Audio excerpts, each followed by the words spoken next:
یہ نہیں کہتے تھے کہ محکمے والوں کی ڈیوٹی لگا دی ہے، خود جاتے تھے اور فوجیوں کے گھر والوں سے پوچھتے تھے کوئی سبزی تو نہیں منگانی، کہ نہیں حضرت عمر کوئی سودا تو نہیں منگانا؟ تو وہ خواتین کہتی کہ ہاں زیتون لانے والا ہے، پنیر لانے والی ہے، گھی لانے والا ہے، ستوں کی ضرورت ہے۔ تو فاروق اعظم نے لسٹ پکڑی ہے، تو بازار میں آتے تو شور مچ جاتا، امیر المومنین آئے، لوگ پوچھتے آپ کیسے آئے؟ فرمانے لگے وہ فوجیوں کے گھروں میں سودا پہنچانا ہے۔ ایک دفعہ قحط بھی پڑا تھا حضرت عمر کے دور میں، عام الرمادہ اس کو کہتے ہیں، 8-9 مہینے بارش نہیں ہوئی تھی۔ حضرت عمر فاروق نہ شروع سے زیتون استعمال نہیں کرتے تھے۔ کچھ بندے کچھ چیزیں نہیں نہ کھا سکتے، ان کا مزاج نہیں ہوتا۔ میرا بھائی ہے گوشت نہیں کھاتا، میرا ایک بیٹا ہے سوائے گوشت کے کوئی شے نہیں کھاتا۔ اب یہ فرق ہے، کوئی کچھ کھاتا ہے اور کوئی کچھ کھاتا ہے، اب اس کا کیا کیا جائے؟ اپنا اپنا لوگوں کا مزاج ہے۔ ہمارے سامنے بہت سارے بندے، بہت ساری چیزیں اللہ کے فضل سے ناپسند کوئی شے نہیں، لیکن کچھ چیزیں انسان کی طبیعت پر سوٹ نہیں کرتی، اس سے وہ نہیں کھائی جاتی۔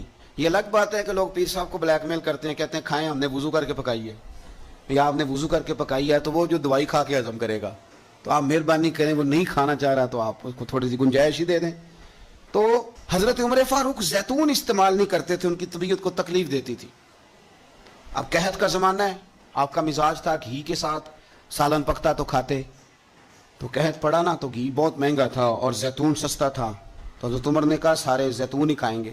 گھر آ کے اپنی بیوی سے کہا کہ آج کے بعد ہنڈیا زیتون میں پکے گی، حالانکہ اس زمانے میں زیتون بہت سستا ہے۔ تو اہلیہ کہنے لگی بچے تو کھا لیں گے تو آپ کا کیا بنے گا؟ فرمایا میرا بھی کچھ نہیں بنے گا، میں بھی کھاؤں گا۔ اب ایک آدمی نے ایک چیز کبھی نہیں کھائی، پھر وہ روز کھانی پڑے، 4-5 دن بیت گئے تو پیٹ سے گڑ گڑ کی آوازیں آنے لگیں، اس نے پیٹ خراب کر دیا۔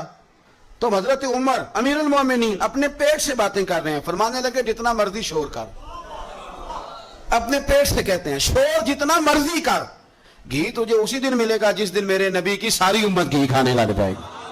کہا شور جتنا مرضی تو نے کرنا ہے، یہ اسی دن ملے گا جس دن حالات نارمل ہو جائیں گے۔ ابھی کہتے ہیں ابھی تجھے گھی مل سکتا، حالات نارمل ہوں گے تو ملے گا، کار شور جتنا تو نے کرنا۔ میرے بھائی یہاں تو لاک ڈاؤن ہوا، حالات بدلے، بڑی لوگوں کو پریشانی ہوئی، چاہیے تو یہ تھا نا کہ وزیر کے پاس 2-3 گاڑیاں پروٹوکول کی ہیں، وہ 3 ہی دے دیتے، ایک رکھ لیتے جس میں سفر کرتے ہیں۔ لیکن ہمارے یہاں نا لوگ غریبوں کا درد بیان کرتے ہیں لیکن اس کا عملی اظہار۔ قحط کے دنوں میں آپ کا بیٹا تربوز کھا رہا تھا تو سیدنا فاروق اعظم نے پکڑ کے اس کے گردن پر ایک چپت مار دی، فرمانے لگے تو کتنا عجیب آدمی ہے کہ لوگ قحط میں پڑے ہوئے ہیں تو تربوز کھا رہا ہے، خبردار جب تک سب لوگوں کو چیزیں نہیں مل جاتی اتنی دیر تک تمہیں یہ کھانے کی اجازت نہیں ہے۔ اور پھر حضرت عمر رضی اللہ تعالیٰ عنہ کے زمانے میں اس قحط کے دور میں بارش نہیں ہوتی، حضرت بلال بن حارث المزنی، یہ صحابی ہیں، مصنف ابن ابی شیبہ میں موجود ہے، یہ ختم کیسے ہوئی قحط، ختم کیسے؟ وہ گئے جا کے نا حضور کے روضے پہ حاضر ہوئے، حضور بارش نہیں ہو رہی مہربانی کریں، کہتے میں وہیں سو گیا، مجھے حضور خواب میں ملے اور فرمایا عمر کو میرا سلام کہنا اور اسے کہنا تو فکر نہ کر رب بارش عطا کرے گا۔ تو بارش ہوئی حضور کے روضہ نور پہ جانے کی برکت سے۔ اللہ کرے امت کے لیے روضے کے دروازے ہمیشہ کھلے رہے، کبھی بند نہ ہو، وہاں سے تو کرم ملتا ہے۔